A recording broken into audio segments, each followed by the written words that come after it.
date is September 13th, 2021. A group that had been around since 2018 suddenly announces its closure. Soon after, large-scale migration of its former members begins, as they do their best to find new communities. Yet moving on to the modern day, you'll struggle to find many of these former members, with the ones you do find having very little memory of the group that once was. A group that existed for years, that had 60,000 members, several divisions, and yet has been all but forgotten. You'll find often that very little is ever written about these large groups, and so when they inevitably do go away, their history usually goes with them. This is why ever since joining EIG, I've done my absolute best to record this history. That way, when our day inevitably does come, not everything will be lost. And it is because of this reason that I've spent countless hours interviewing, scripting, and editing for this video, so that years after EIG shuts down, the history of this division will not be lost. And so with that, I present to you the full comprehensive history of EIG's Air Force.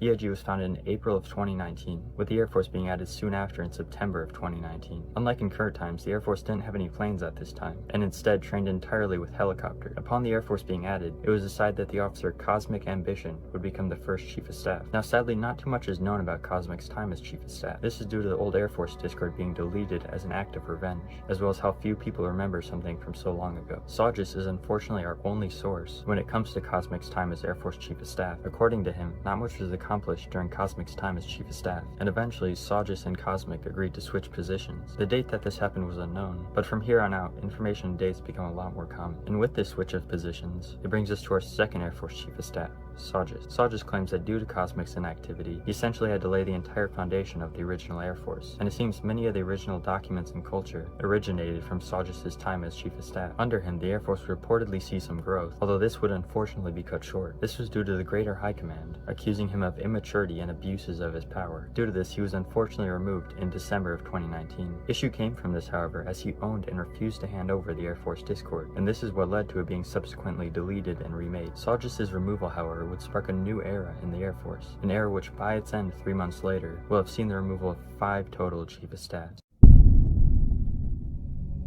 After Saugis' removal, Poker Sukov was picked as the next Air Force Chief of Staff. Soon after becoming Air Force Chief of Staff, Poker was the first one to add in the Imperial Airborne Corps. He likely chose Balkan Ambition to be its first commander, although I'm not 100% sure on that. Poker, by all accounts, was a competent leader, with him trying to pick up the pieces of Saugis' removal. Although only about a month after becoming Chief of Staff, he stepped down due to unknown reasons, and Hironami was chosen to succeed him. Hironami was only Chief of Staff for about 16 days, and he didn't seem to do much at all during this time, and subsequently he was set to be replaced. It was then announced that Prince Baden would lead the Air Force instead. Now you may have never heard of Prince Baden, as they aren't even listed on the Chief of Staff Trello. This is because they hold the record for the shortest serving Air Force Chief of Staff, being removed after only 7 days. After Prince's removal, Balkan Ambition was appointed as the next Chief of Staff, and immediately began trying to get a hold of the current situation. He claims he did see some success, and the Air Force's activity began to rise. But do you want to know what happened 2 weeks after he was appointed? Yep, he was also removed. Now you'd think this chaos would continue, but someone was coming. Someone who could save the Air Force, and someone who would ultimately bring about the helicopter golden age, and that man's name was Fax Tico. We are now in February of 2020. After sweeping the polls and winning Chief of Staff, Fax Tico immediately went into action into fixing the Air Force. Large-scale reforms, documents being redone, and inspections being hosted. It was during Fax Tico's reign that the original Air Force medals were announced and introduced. Although physical wearable medal t-shirts wouldn't be added for some time, activity steadily began to rise, as he facilitated the mass hosting of trainings and recruitment. During this time, it was common to see mini Air Force in-game, and as he cracked down on the maturity and competence of the Air Force, the image of the Air Force as a whole steadily began to change. There are many people who have fond memories of this era, and when you think of the helicopter era, pictures taken during Fax Tico's reign are often what come to mind. Although such is the case with many great reformists, he left not too long after arriving in May of 2020. Following Fax Tico's resignation, Lester the Jester was appointed as the temporary Chief of Staff, while a vote was held for the new Chief of Staff. Now Lester isn't that important to the story right now, but just know that during his time as the temporary Chief of Staff, he seemed very active and competent, which would play a key role in later events. With the conclusion of the Chief of Staff vote, Justme Andre was chosen as the next Air Force Chief of Staff. Andre was said to be somewhat active and competent, although as time went on and the school season began to start, he became increasingly more inactive, until 6 months later in November, where he unfortunately resigned. Although very shortly before his resignation in October was when helicopters were removed and were replaced by the original Me-262 and Ju-87. Following Andre's resignation, due to Lester's high activity and competence seen during his time as temporary Chief of Staff, he was appointed as the new Air Force Chief of Staff. although trouble quickly came about, as a trend would quickly emerge, as Lester began to get increasingly less active as time went on. He would often say that his inactivity was only temporary, and that he'd soon be active again, although he never was. The Air Force began massively struggling, as Lester's inactivity was in a way contagious, leading to the Air Force as a whole becoming less and less active. The F-8223 was added in February of 2021, likely as an attempt to rekindle some of the activities seen in the helicopter age. Additionally, during Lester's reign, many of the original Air Force medals were removed and replaced. As time went on, the few remaining active officers, in an effort to stop the growing inactivity, began trying to get Lester removed due to his persistent inactivity. One way they did this was taking Lester to EIG's at-the-time court system, with charges of extreme inactivity. At the same time, however, an IAA investigation was being held against the Air Force due to several large-scale reports of Air Force divisional disrespect against the mechanized battalion. The conclusion of these two events led to several officers being demoted, and Lester being given an ultimatum to get active again or face removal. Some time went on though, as Lester said he got active again, although others disagreed. Although eventually in May of 2021, General Field Marshal Eifrat was finally convinced into removing Lester, and subsequently Eifrat took over as the temporary Chief of Staff. During his time as Chief of Staff, Eifrat began receiving a large amount of help from a certain officer. This officer was seemingly very active and competent, and had been around since the time of Andre almost 1 year prior. Despite being one of the officers that was recently demoted in the IAA investigation, Eifrat deemed that due to his help fixing and reforming the Air Force, this officer would be the best successor as Chief of Staff. And with that, on May 11th, 2021, JadeBlitz became the Air Force Chief of Staff. Now, you may not have heard of the other Chief of Staffs mentioned prior, but I'm almost positive you've heard of JadeBlitz. If Cosmo and Fax Tico were the ones who created the original helicopter age of the Air Force, then it was JadeBlitz who created the modern Air Force. So much fundamentally of what the Air Force is and should be was created under JadeBlitz. JadeBlitz took the position of Chief of Staff in a dying, broken, and inactive Air Force with 2 planes and a helicopter, and by the time he left this position, the Air Force would be completely unrecognizable from what it once was. A month following his appointment was when the original BF-109 was added, with the Ju-52 releasing not long after in November of 2021. Additionally, new medals were added, and some of the first wearable metal t-shirts were released during this time. Throughout the rest of 2021, Jade focused on appointing a competent high command, as well as carrying out major reforms over the Air Force, with some of the documents made during this period still being used to this day. As 2021 turned to 2022 though, many of these reforms and command appointments came to a close as a new era was approaching, an era that would see the Air Force experience unheard of levels of growth, the era of innovation. Starting off in February of 2022, the uniforms were completely remade, and although they have received many new additions and minor tweaks throughout the years, the overall style has remained the same ever since. Additionally, in February, the second-in-command Beck and Blitz added the Germanic Eagle, which at the time was a section of the Air Force who trained on aerial maneuvers, air shows, and dogfighting. Moving on to March of 2022, we got our very own training map and no longer had to use Nauheim to host training. Many people mistakenly think Airbase Herman might be named after Herman Goring, but in fact it's actually named after Jade's dog, who unfortunately passed away around this time. It was also in early 2022 that RAV Blitz redid many of the Air Force ribbon into the style they remained in for the rest of their existence. 2 months later, in May of 2022, Jade implemented one of the most substantial changes in Air Force history, following a promise that if enough people attended the most recent inspection. Once reached, Jade was the first one to introduce squadrons. With the addition of squadrons, the aforementioned Germanic Eagle transformed into the elite 52nd Germanic Eagles Fighter Squadron, with Beck and Blitz staying as its commander. Furthermore, at this time only airborne officers were allowed to fly the Ju-52. To supplement the need for transport pilots, transport certification events had been held, which if passed gave Air Force members the ability to fly the Ju-52 for airborne. With the introduction of squadrons, however, these transport certification events were transformed to the 22nd Heavy Falcons Transport Squadron, and the person who had previously been in charge of transport certifications, Hayden Blitz, was chosen to lead it. Lastly, they deemed it necessary to have a squadron focused on taking out tanks, and from that they created the 18th Kate or Kingfisher Close Air Support Squadron. A new yet extremely active officer, Erger Blitz, was deemed as the most competent to lead this final squadron. With these additions, throughout the following months, the Air Force steadily began to grow. Now you may notice I haven't really mentioned airborne up to this point. This is frankly due to the fact that airborne has almost always maintained a state of near constant inactivity with frequent shutdown. Additionally, airborne saw little to no changes over the years, with very little of note ever occurring, although it was in June of 2022 that airborne steadily became more and more active due to the reforms carried out by the at-the-time commander, RAV Blitz. On top of this, in July, a large-scale change began to take place in the the 52nd. So far it had mainly been an airshow squadron, with a much more minor focus on dogfighting. Although due to pushes from Lakerma and Gestrum, 52nd began transforming from an airshow squadron to a dogfighting squadron, with the airshow part of 52nd being entirely cut not too long after. Following that, the Advanced Dogfighting Academy, or ADA, was opened, and the overall dogfighting skill of the Air Force began to increase. It was due to these pushes by Lakerma and Gestrum that the golden age of dogfighting had begun and would last for several months. This saw the rise of some of the all-time greats in dogfighting, with some of the methods being created during this time still being in use today. Although as the summer turned to fall and the fall turned to winter, trouble slowly began to rise in the Air Force. To this point, almost all positions in the Air Force had remained unchanged for many months, with the people in these positions becoming more and more inactive. On top of this, around this time, Jade discovered large amounts of admin abuse that had occurred during trainings on Herman. This resulted in several people receiving demotions, and a new channel being created to monitor all commands sent on Herman. All this, with the addition of school starting, led to easily the most inactive period during Jade's time as Chief of Staff. I personally remember multiple day periods during this time where not a single event was hosted. Around this time, multiple people began to question Jade's leadership. Subsequently, a group chat had been created with the sole purpose of overthrowing the Blitz, a group chat that I unfortunately was heavily involved with. The plan we came up with was to convince Lakerman to make a video against Jade, similar to the one he made against Isaac Stukov, with the intent of convincing people to remove Jade. Lakerman was added into this group chat, although thankfully he refused and the coup attempt was thwarted. Although the demand for change was heard and soon to come. As 2023 began, positions began getting changed. Inactive officers were forced to get active again or face removal, and new ideas began forming. A period so great was on the horizon that it is still talked about to this day.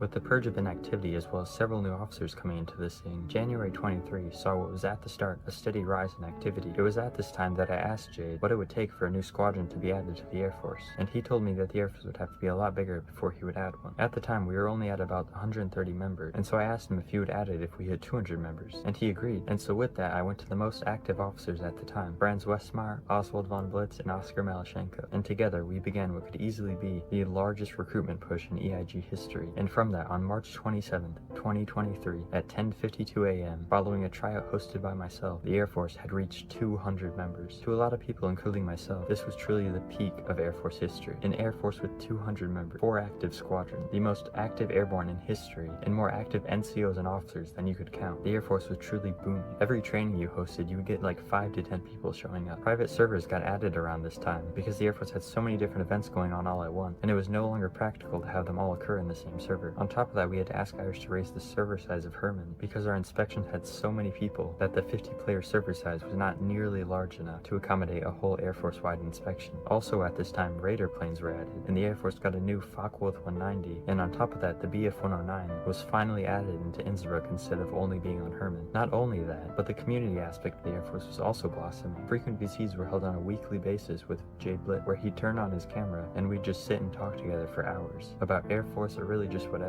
When it came to the propaganda, this time period also saw a massive and near daily output of very high level propaganda that hasn't even been close to matched before or since. Although sadly, as is the case for all things, it didn't last forever. As the summer of 2023 approached, many influential people began leaving the Air Force, mainly due to being too busy. People like Hayden, Erger, and even Jade's second-in-command Beck and Blitz. This is on top of many other senior officers leaving as well, as the exos of both the 22nd and 18th squadrons left. With all of that going on, a scandal broke out, as it was found that Oswald von Blitz had helped Franz Westmeyer cheat through the officer candidate school. The result of this was the removal of one of our most active officers, Franz Westmeyer, and Oswald being demoted to 2nd Lieutenant and being forced from the 52nd Squadron to the 22nd Transport Squadron. With all of these events taking place, the Air Force began to struggle, as in such a short period, the commands of essentially all squadrons had been crippled. Things only got worse as the new 18th XO and the new 22nd CO both got convicted not soon after. Seeing the struggles of the Air Force, Jade decided it would be best to temporarily shut down squadrons in order to repair them and give them time to heal. A month later, squadrons would be brought back, although not the same as they were prior. The 52nd, 33rd, and 22nd all were able to replace their loss, although the 18th were not so lucky. Following Erger and his second-in-command leaving, 2 new people took command, although due to burnout, the first XO left fairly quickly, and as mentioned prior, the new XO was exiled. This left 18th with only 1 officer, who due to a variety of reasons, wasn't capable of leading the squadron. Due to these reasons, the decision was made to merge the 18th and 22nd squadrons together. Under this change, the 22nd would remain as a transport squadron, although they would now now have access and priority to the Ju-87. The Air Force never did truly recover though, as school had begun to start, and Jade's new second-in-command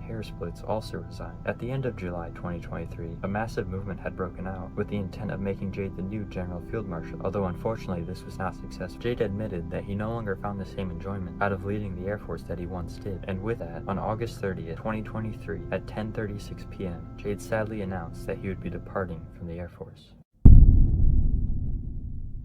Jade had previously stated that if he left, all the other Blitz would leave with him, although momentarily we had hope, as instead of this occurring, Jade appointed Gestrum to take his place as Chief of Staff, with seemingly only Ravlis signed to follow with Jade. Not even a full month after being appointed though, Gestrum announced that an inspection would be held. Following the conclusion of this subpar inspection, Gestrum suddenly announced he would be leaving the Air Force. Before we could even process what happened, minutes later the second-in-command, Blitz, also announced his resignation, and with that a horrible chain reaction started. The discharge channel immediately began filling, as tons of other officers and NCOs began submitting discharges. At this point, the entire Air Force High Command had already left, and so with no one even left to accept the discharges, people just began leaving. Seemingly every time you checked the discharge channel, more and more people had left their notices. Blitz or non-Blitz, it didn't matter, as everyone was suddenly leaving the Air Force all at once. In a horrible coincidence, as this was happening, EIG's main group was locked, and due to being rank binded, all of our planes broke and were unusable, which meant we couldn't host trainings or tryouts. And as the dust slowly began to settle, the scale of the destruction was very clear. We were left with only 2 field-grade officers, both of which were so inactive that they probably weren't even aware of what had happened. Essentially, all of our active officers and NCOs had just left. All of the competent and experienced officers were just now gone. I had only recently just rejoined, and I remember vividly just sitting there as a sergeant unable to do anything, just wondering if the Air Force would even make it through this. Without knowing it though, we were in luck,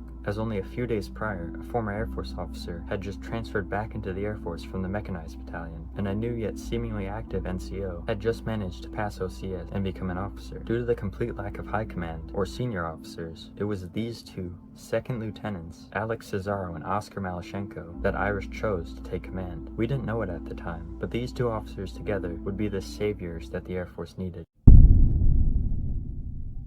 Things started off slow under the new command, with Oscar being appointed Chief of Staff, Alex being appointed as the Assistant Chief of Staff. Many of the half-baked reforms implemented under Gestrum were reversed, such as the Flight School Academy and an XP-based promotion system that didn't work. On top of this, several large and controversial purges were held on an Air Force-wide and squadron-wide level. The result of these purges was that the already damaged Air Force dropped from 121 members to 52 members. Around this time was also when divisional medals were removed. And when I mean removed, I just mean removed. This was not a voluntary thing. We were just told one day that they were removed and we could be arrested if we continued to wear them. They were not replaced with anything, and so suddenly all the hours that we spent earning these medals was just a waste. The departure of the Blitz, although sad, meant many new ideas could be tried that were never approved of prior. Ideas such as letting NCOs host unsupervised and giving increased freedom to squadron commanders proved massively successful. This came right as the HE-111, which had been approved over a year prior, was finally added. As previously promised by Jade, this plane would go to the 22nd Squadron, although at this time Oscar announced that the 22nd and 33rd Squadrons would be renamed. With that, Eagle Cesaro renamed the 33rd Nighthawks into the 41st Thunderbirds, and I renamed the 22nd Heavy Falcons into the 346 Pelicans Bombardment Squadron. Additionally, Oscar was able to convince Irish to give squadrons their own Roblox groups, and had squadron commanders create separate Discord servers for their squadron. With the increased autonomy of squadrons and the abundance of open positions, large-scale competition broke out between the squadrons and officers. The result of this is that the Air Force began to see significant recovery in numbers, and slowly the positions began to fill back up. Although unfortunately, Oscar resigned not too long after taking Chief of Staff in December of 2023 and chose Alex Cesaro as his successor. Throughout the next few months, not only did the Air Force recover, but it thrived. Seemingly endless growth was experienced. The record for the largest squadron, which was previously 43 members, was shattered as the 346 reached 56 members. On top of this, sub-squadrons were added for the first time, an idea created by Hayden Blitz many months ago and implemented by me. Unfortunately though, this Great Reconstruction would be cut short, as a massive drama broke out in the Air Force. Due to a lot of personal biases and involvement in this drama, I will not go into the specifics, but just know that the result of this was a wave of convictions being filed against everyone from enlist to high command. And with that, in March 2024, Alex was removed and his second in command, me,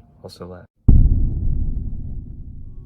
Now, similar to how Jade became Chief of Staff shortly after being demoted, the same thing was about to happen to someone else, as shortly after being demoted, Rosalio, the Airborne Commander, was chosen as the next Air Force Chief of Staff, although rather than being demoted for divisional disrespect like Jade, Rosalio, before his appointment, had just been demoted for extreme inactivity. What could go wrong? The Air Force did slowly begin declining, although this decline was not too severe, at least at the start, due to him remaining somewhat active at this time. Now, to his credit, many great ideas were added at the start of his reign. Many of the documents were remade, and several new Trellos were made. New ideas were brought about, such as merging the squadron tryouts and training, as well as creating a newspaper department, which was led by Durpo, and a community department, which would later be led by Burt. As the summer of 2024 approached, a small resurgence was felt, and a new Horton 229 was added, although this activity would not last long. As the summer ended, the Air Force got progressively less and less active, until in August of 2024, when squadrons as a whole were removed. Unlike under Jade, this was not a temporary measure, and to this day, 10 months later, the High Command still has no plans of bringing them back. Following this, the Air Force progressively got less and less active, leading into the winter, seeing most of its officers either going inactive or leaving. Moving into January of 2025, the Airborne did begin to see a bit of a resurgence, although this was short-lived, as the Air Force as a whole continued its downward spiral. In part, the reason for this is due to Rosalio. Similar to Lester in 2021, Russ continuously goes on months-long bouts of inactivity, continuously saying that in just a little bit he'll be active again, yet seemingly always moving the goalpost. The only reason that the Air Force was even able to partially survive is due to reforms and changes being carried out entirely by his junior officer, completely without his involvement or approval. As May and June of 2025 came around, and school began to end, activity has begun to make a bit of a resurgence. The Air Force is still relatively stagnating, however. Rather than previous eras, where large innovations were made, the past months have seen the constant stripping back of the Air Force, with the aforementioned departments and squadrons being entirely removed, as the Air Force continues to remove features rather than adding them. Hope has been felt with the re-addition with the now volunteer 22nd Transport Squadron, as well as the resurgence of the Airborne. However, due to a largely burnt-out officer corps that is constantly in contention with high command inactivity, it does appear that another large wave of inactivity is inbound if corrective action is not taken. When August comes around and school starts, who's to say what state the Air Force will be in, and if we'll even have enough active staff left to stay afloat? I, however, do have hope. Maybe not anytime in the close future, but one day, we will have squadrons back, and we will have an active chief of staff who doesn't only log on like once a week. One day, instead of constantly removing shit, we'll be constantly adding shit. Even if certain members of the high command don't seem to want it, I want everyone to know that there still are people left who genuinely do care about the survival of this once great division. And one day, maybe not soon, but one day, the Air Force will be great again. So, question one, although I didn't serve under Andre for very long, what was my opinion of him as Chief of Staff? Kind of depends. I didn't really like him as Chief of Staff when I first met him.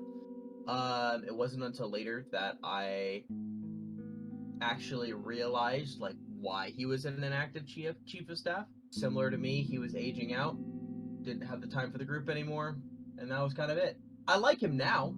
I like him a lot. He's a good guy to talk to. I don't really have any negative feelings about him now. Definitely in the past, I did harbor some feelings against him. What was my opinion on Lester as Chief of Staff, and could I shed more light onto the IIA investigation and drama that got him removed? I hated him. At the time, I was literally the only active officer in the Air Force at the time. The gamer was completely dead and incompetent. Yay Bravo was in and out and dealing with their own fucking problems that I couldn't really care about. We had like 2 other officers other than me, and none of them gave a shit. We originally, I tried to get him removed after, a month of doing literally nothing in the group, which we lost that court case primarily because they said, oh, well, we should give him more time, which led into 6 months of him doing nothing and just completely kind of destroying what the Air Force was. Or it was decently active when I joined. Andre was kind of getting ready to leave, and in the end, Lester was super active when he was Air Commodore. The second he took over as Chief of Staff, all activity died. He wasn't online for events. He wasn't online for making sure documents were up to date. It would take him, I think the worst I ever had is it took him a solid week before he would respond to DMs from me, which it was unacceptable. And so by the time that he finally got removed, I was the only officer that was still active in the Air Force. He had completely destroyed everything. As for the IIA investigation, it was simply he was inactive. Simple as that. He was incredibly inactive, refused to do his job, kept making the same excuses over and over. Oh, school's super busy. School has me super busy. There's only so many times you can make that excuse before I just have to tell you, all right, it's time for you to discharge. All you're doing is you're sitting on your rank and you're not doing anything with it. It's like he wouldn't even show up to EIG inspections. There's a couple pictures that you could probably find if you dug through the EIG Discord of all at the time. There was Irish, IFRAT, and then the 3 chiefs of staff minus Lester. And that was like 2 or 3 inspections in a row where he just wasn't there. No presence online, and it just got him removed. What are some of my most notable accomplishments? Admittedly, I don't really remember. I mean, I remember overall getting to 150 active members in the Air Force, getting squadrons rolled out, creating the whole squadron system is something I'm incredibly proud of.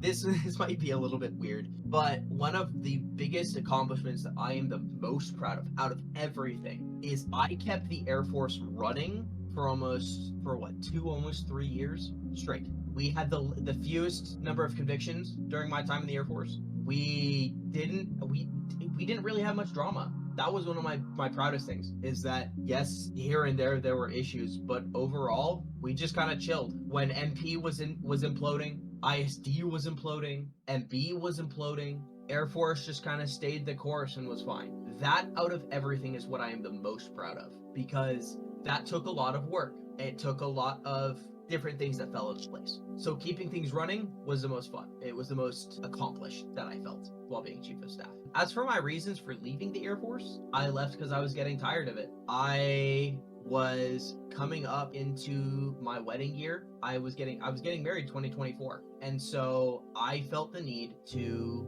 stop waking up every morning and answering 6 DMs from a flight school about how he felt it was unfair that I kicked him from the Air Force, and I needed to instead be focusing more time with my, at the time, fiance, and focus on work. As we were leading into October, November, and December, our quota upped at work, and I just couldn't deal with it. And because I was not able to be active, much like Lester should have done, I stepped down. Pure and simple. I wasn't able to be as active as I should have been. And I realized that, and I decided to leave. Now, admittedly, it was spontaneous. It wasn't like I had told Irish 6 months in advance, yeah, I'll be leaving in September. I was with my fiance at the time, and I answered a DM from somebody, and my reaction wasn't, oh, let me help them. It was, oh God, I gotta answer another DM. And that's what kind of told me I'm done. At least for now. I need to take a step back. I need to step down. I need to leave the Air Force. I need to leave all of EIG. I need to get rid of all of that shit. Go from there. And it's worked out quite well, actually. Once I get back from basic training, I'll try to rejoin Air Force and see what I can do. As for anything else I'd like to add, not really. I have a lot of fun in EIG, and I sincerely hope that when I decide to come back in full strength in 2026, I hope that not only is the group still here, but that the Air Force is still okay, so that I can break my previous record of 2 years and go for 3 years, possibly 4 or 5 as Chief of Staff. Just to spite everybody else.